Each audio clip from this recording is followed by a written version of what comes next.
В эфире новости, в студии Марфирина Алексеева. Здравствуйте. В начале коротко о темах. Учрежден почетный знак за заслуги перед Республикой Саха-Якутия в честь первого президента Михаила Николаева. Расскажем, за что будут награждать граждан. Сегодня в алмазную столицу с рабочим визитом прибыл глава Якутии Айсен Николаев. Расскажем, какие объекты посетил глава республики. Не пройти, не проехать. Жители улицы Матросова в Якутске жалуются на бездорожье. Осветим проблему. В Казахстане продолжаются мероприятия в рамках Дней Якутии. Как оценили презентацию деловые круги принимающей стороны? В Якутии официально утверждены более 240 терминов на языке саха. Расскажем, каких отраслей не коснулись. Учрежден почетный знак за заслуги перед Республикой Саха-Якутия в честь первого президента Михаила Николаева. Законопроект был внесен на рассмотрение парламента Якутии по законодательной инициативе главы Якутии Айсена Николаева. Почетным знаком будут награждаться граждане за особо выдающиеся заслуги, связанные с развитием республики, высокими достижениями в труде, защитой прав и свобод человека и гражданина, повышением авторитета республики в стране за рубежом, за личное мужество и героизм, проявленные при исполнении служебного и гражданского долга на благо России и Якутии. Почетным знаком во славу и пользу республики могут награждаться граждане и за иные заслуги перед республикой и ее народом.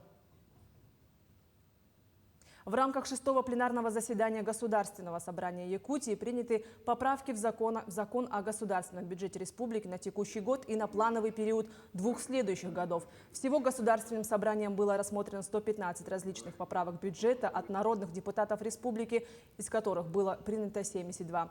Согласно корректировкам, общий объект доходов госбюджета Якутии на 2024 год увеличен на более чем 10 миллиардов рублей и составит по прогнозам порядка 312 миллиардов рублей. При этом объем расходов государственного бюджета увеличится на около 38 миллиардов рублей и составит около 350 миллиардов рублей. Дефицит государственного бюджета составит более 36 миллиардов рублей. Расходная часть, конечно, увеличилась довольно-таки на большую сумму, 37 миллиардов рублей. Это я уже говорил, это мы распределили остатки наших средств, безвозмездное поступление из Русгидро по тарифам. Также для того, чтобы закрыть наши бюджетные расходы, до конца года планируется принять порядка чуть больше 10 миллиардов рублей кредитов коммерческих банков. К сожалению, мы на это пошли в связи с тем, что у нас на инвестиционную программу для финансирования с учетом софинансирования объектов нам придется взять кредитные средства. К пожароопасному сезону Якутия получит 9 новых летчиков-наблюдателей. Сегодня будущие специалисты завершают курс профессиональной переподготовки летчиков-наблюдателей. Обучение проходит в единственном в России авиационном учебном центре авиалесоохрана в подмосковном Пушкино. Ранее всего 9 курсантов были десантниками пожарными и парашютистами пожарными различных авиаотделений авиалесоохраны. В числе их новых задач будет выполнение полетов по авиационным маршрутам, доставка сил и средств пожаротушения к местам лесных пожаров, тушение и руководство тушением лесных пожаров с воздуха и другие функции. К работе они приступят в новый пожароопасный сезон.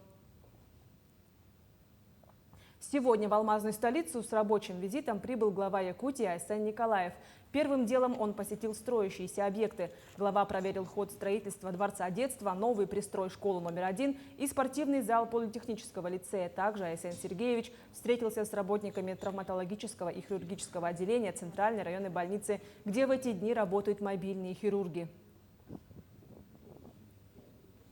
Филиал Государственного фонда «Защитники Отечества» по республике продолжает работу по поддержке участников СВО и их семей. На данный момент идет работа по привлечению ветеранов боевых действий в спорт. С января текущего года филиалом проведено 49 спортивных и культурных мероприятий с общим охватом 1600 человек.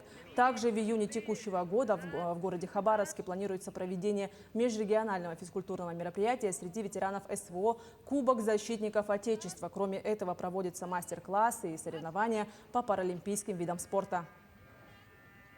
Волонтерские организации вносят неоценимый вклад в поддержку своих земляков в зоне специальной военной операции. С волонтерами Нюрнгринского района встретилась наша съемочная группа.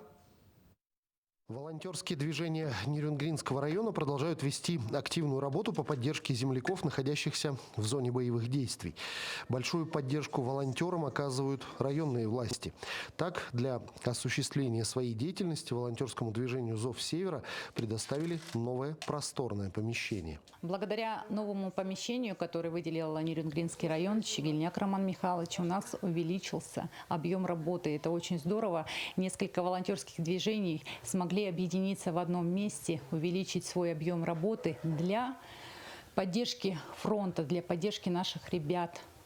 Выполняется очень огромная работа, и она будет увеличиваться. Будем идти вперед с нашими ребятами к победе. В составе гуманитарного груза, отправляемого в зону СВО, традиционно входят продукты, окопные свечи, одежда, мобильные компактные печи и многое-многое другое. Также большой спрос у бойцов на фронте сейчас на маскировочные сети, которые позволяют укрыть как личный состав, так и технику. В нашем штабе плетутся сети победы. К нам очень часто приходят в гости бойцы на реабилитацию, которые приезжают именно по ранению, также в отпуск. Они оставляют свои надписи на каждом листочке, пожелания на победу. Поэтому все, что здесь плетется, это с большим воодушевлением, силой воли к победе. И эти сети, естественно, отправляются на СВО нашим мальчишкам, чтобы они их защищали. В новом помещении появилась возможность организовать полноценный швейный цех, где по запросам бойцов изготавливаются различные изделия для нужд госпиталей и медицинских бригад, а также спасающие жизни солдат антидроновые одеяла. Наши одеяла, которые мы шьем, очень ценятся на фронте. Они защищают наших ребят ночью от тепловизоров, от дронов разного типа. Они у нас идут двусторонние, поэтому можно приспособиться под внешнюю среду, под рельеф местности и накрыться, и днем можно где-то прикрыться. Эти же одеяла прошли тестирование и очень ценятся на фронте нашими ребятами, они их постоянно просят. Волонтерская работа находит самые теплые отзывы в сердцах бойцов, и с каждым днем все больше и больше жителей присоединяются к этому движению, понимая, что даже самый минимальный вклад может принести огромную пользу. Тыл и фронт едины, победа будет за нами! Иван Лазаренко, Захар Головин, Нерюнгри. Не пройти, не проехать. Жители улицы Матросова в Якутске жалуются на бездорожье. Огромная лужа перекрыла единственный проезд. Ручьи талых вод соседних дворов, расположенных чуть выше, стремительно стекают на улицу. С проблемой не справляется даже откачка. Через пару часов единственная дорога вновь подтапливается. За апрель с улицы было откачано всего 360 кубов воды. Напомним, многоквартальные дома по улице Матросова были введены в 2022 году. Для решения сложившейся проблемы управа автодорожного округа планирует обсыпать улицу. Здесь у нас рядышком находятся две заниженные точки со расстоянием 5 метров. Каждый день мы откачиваем здесь по 2 раза. За апрель мы откачали 360 кубов. Это достаточно большой объем для такой небольшой улицы. Основной причиной образования таких луж является это не уборка снега. То есть у нас тут есть производственные базы, есть частный сектор. К сожалению, жители нашего города пренебрегают уборкой снега. Это то есть их частная территория, они должны убираться там сами. И тем самым образуются такие вот лужи. Сезон охоты на опасных вредителей растений открыл Россельхознадзор в Якутии. Свой первый мониторинг сотрудники начали с круглогодичного комплекса «Саюри». Подробнее о мониторинге расскажет Дарья Короленкова. С помощью ловушек специалисты борются с большими популяциями вредителей. Для установления карантинного фитосанитарного состояния комплекса были обследованы все 16 теплиц. Около 50 ловушек установили на западного цветочного трипса, 30 на томатную моль и 14 желтых клеевых ловушек. Одна такая ловушка может охватить 250 квадратных метров, поэтому на стандартную теплицу необходимо установить порядка 5-6 ловушек. Мониторинг проводится с целью обеспечения защиты тепличных комплексов от возможного распространения заболеваний и вредителей, которые могут повлиять на урожайность и качество продукции.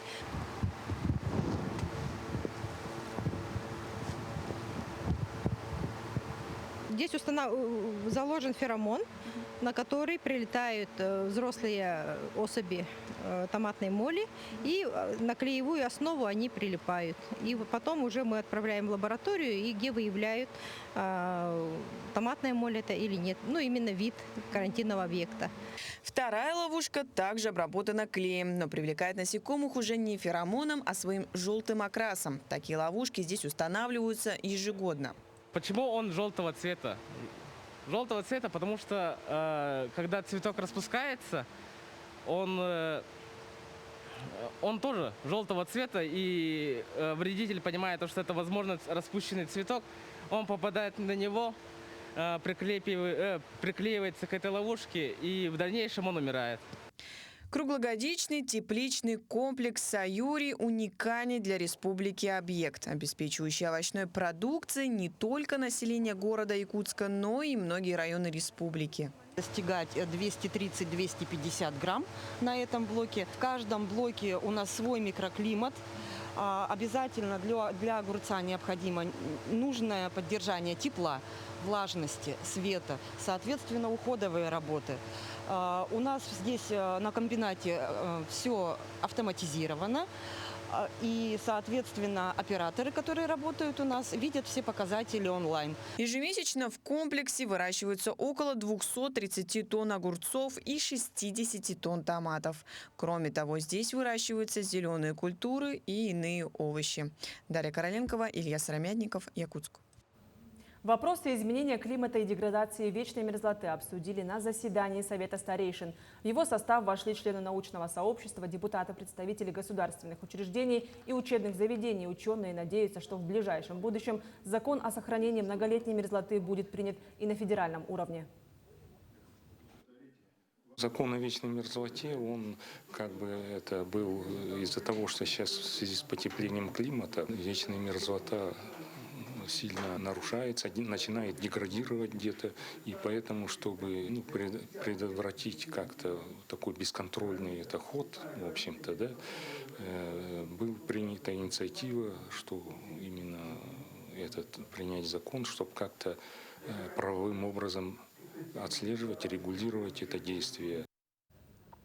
К братьям-казахам с любовью с земли Олонхо. В Казахстане продолжаются мероприятия в рамках Дней Якутии. Уже презентован инвестиционный и туристический потенциал республики. Продолжается культурная программа и спортивные мероприятия. Как оценили презентацию деловые круги принимающей стороны и о каких результатах уже можно говорить с места событий? Надежда Саханская. Туристический потенциал Республики Саха-Якутия, безусловно, велик. Мы привозим в Казахстан только лучшее, причем не только ювелирные украшения. Большой популярностью пользуется стенд, связанный с продукцией, которая растет у нас в республике. Это всевозможные чаи и пищевые добавки. Если посмотрим сюда, то здесь уже что-то посерьезнее. Продукция компании «Хату-Тент». Конечно, не обходится и без того, что действительно передает силу и дух якутского народа. Это ножи, которые пользуются отдельной популярностью у мужского населения Казахстана. Отдельное внимание в рамках презентации уделили промышленным проектам региона. На территории Казахстана, конечно, гостевая сторона начинает показывать только лучшее, что имеет наш регион. И это дает возможности для новых открытий и инвестиций. То, что сегодня происходит, презентация потенциала инвестиционного, экспортного и вообще Дни Якутии, которые проходят сейчас, пятидневка в Казахстане, для нас это большое значение. И ко всему прочему, общие исторические корни, родственные, народные, тюркские. Действительно, не уступает в этом и Казахстан, серьезно настроенный на плодотворное сотрудничество. Так, например, уже подписан ряд документов от социально-гуманитарного до научно-технического партнерства. Поздравляем участников с подписанием соглашения. Впрочем, в кулуарах тоже говорят. Предприниматель в целом – слово само за себя говорящее. Местные умельцы здесь договариваются о сотрудничестве, пусть и не в таких больших масштабах. Семейный бизнес, изготовление якутских ножей и сувениров из бивня мамонта. Встретил вашего земляка и решили с ним скооперироваться и сделать ножи всякие. Он скажет. Клинки не делаю. Украшаю серебром, там, разными металлами, костяными. И вот встретил якутских друзей и клинки заказываю для ножей. Казахские клинки, вот по моим эскизам.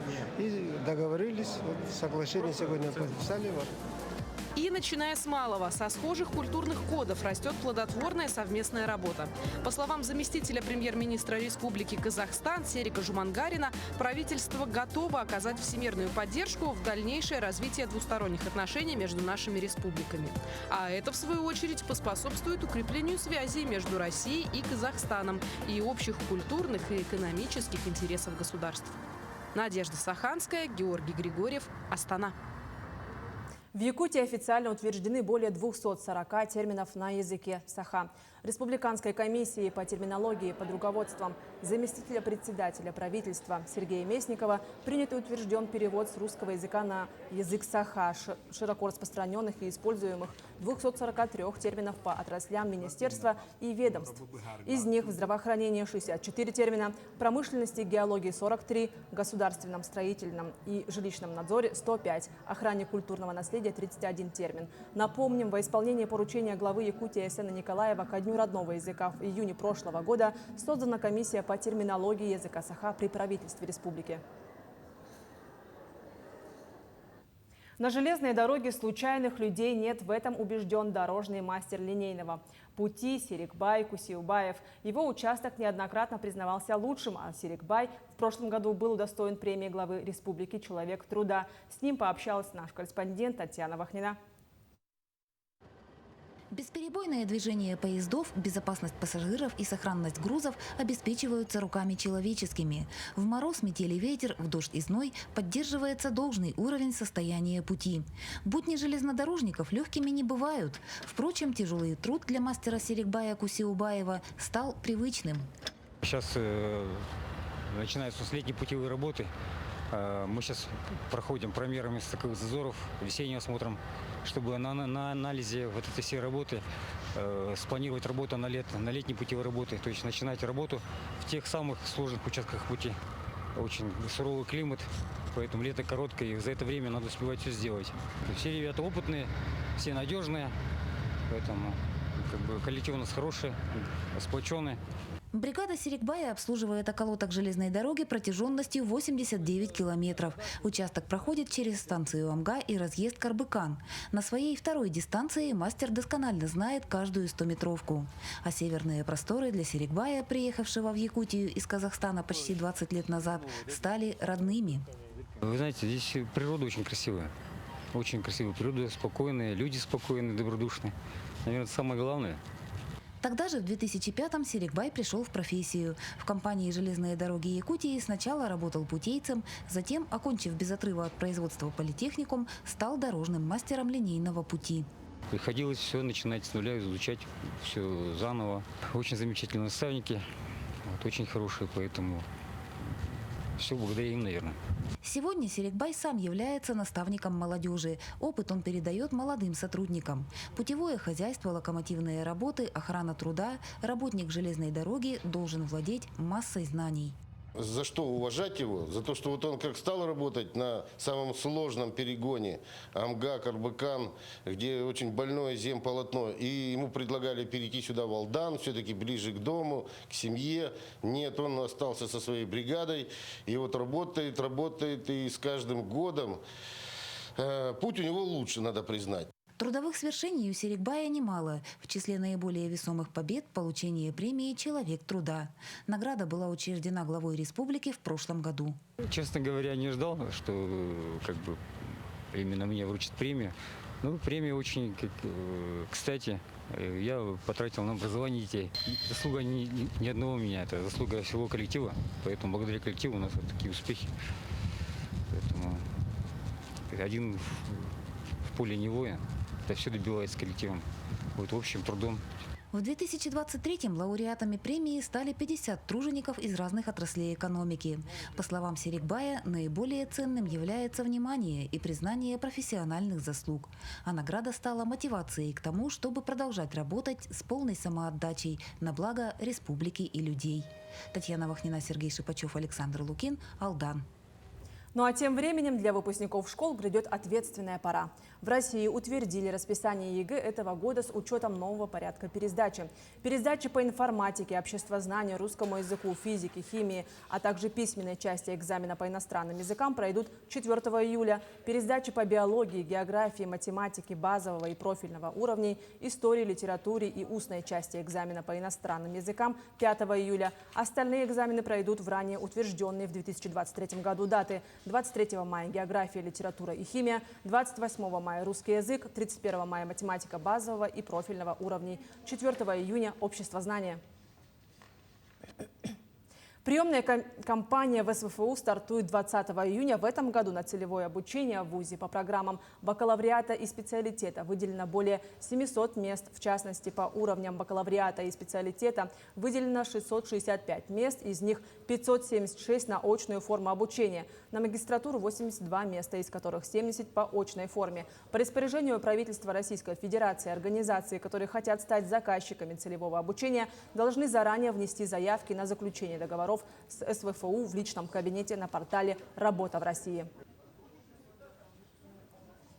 Новые методы лечения вирусных гепатитов обсудили во время двухдневной работы гепатошколы. Семинар проходит в 23-й раз и призван рассказать о профилактике и скрининговых программ по лечению различных форм и видов заболеваний печени. В настоящее время по всей стране придерживаются единой программы по снижению заболеваемости вирусных гепатитов, в рамках которой увеличен охват пациентов, страдающих этим недугом. Она как раз направлена на то, чтобы повысить уровень знаний среди нашего врачебного сообщества в вопросах вирусных гепатитов. Особенность именно вот этой региональной школы – это весьма любопытный опыт, которого, скорее всего, в России не так много. И с точки зрения выявления, и с точки зрения диагностики и мониторинга за пациентами с хроническими вирусными гепатитами. Да здравствует чистота и порядок! С таким девизом коллектив дирекции международных спортивных игр «Дети Азии» совместно с компанией «Теплая энергия» вышли на субботник. О том, какой участок первым привели в порядок, расскажет Аман Отов.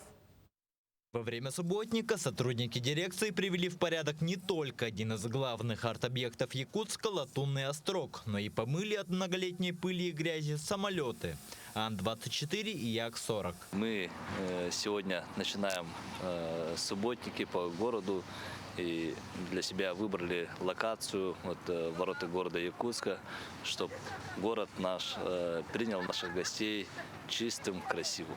Сегодня к нам присоединяется Гагаринский округ, МУП «Теплоэнергия», который предоставляет и спецтехнику. Мы планируем отмыть аппаратами высокого давления, сбить грязь с наших постаментов. В ходе субботника было собрано более 40 мешков мусора. Участие в акции приняли порядка 50 человек при привлечении 4 единиц техники. Сегодня мы предоставили необходимую технику. Это водовозная техника, это оборудование для мойки, керхер, предоставили дизельная электростанция и автовышка для того, чтобы мы могли совместно с дирекцией помыть вот эти самолеты, которые находятся за моей спиной. Сотрудники дирекции отметили, что цель субботника – это не только приведение в порядок ворота Якутска для гостей и участников грядущих игр, но также запуск серии субботников по всему Якутску. Сегодня рабочий день, будний день. Мы пришли со всеми нашими коллегами сюда на площадь, чтобы поддержать данную акцию и стать участниками этого субботника. Поэтому всех призываю, всех коллег по всему городу, организации также принять самое активное участие. Завершив субботник, дирекция международных спортивных игр «Дети Азии» передала эстафету первому заместителю председателя правительства республики Дмитрию Садовникову. Аман Отов, Аэлита Махно, Якутск. питомнике лесных бизонов Тымпына и Горного района родились первые в этом году 3 теленка. По словам работников питомника, бизонята отлично себя чувствуют и начинают свои первые шаги, следуя по пятам за своими мамами. Появление на свет следующих телят ожидается с апреля до середины июня. Как правило, за сезон поголовье пополняет 30-35 малышей ежегодно. В настоящее время численность лесных бизонов в Якутии превышает 300 особей. Животные содержатся в специализированных питомниках, а также с 2017 года в Якутии созданы первые свободно живущие стада лесных бизонов. К этому часу это вся информация. До встречи в эфире.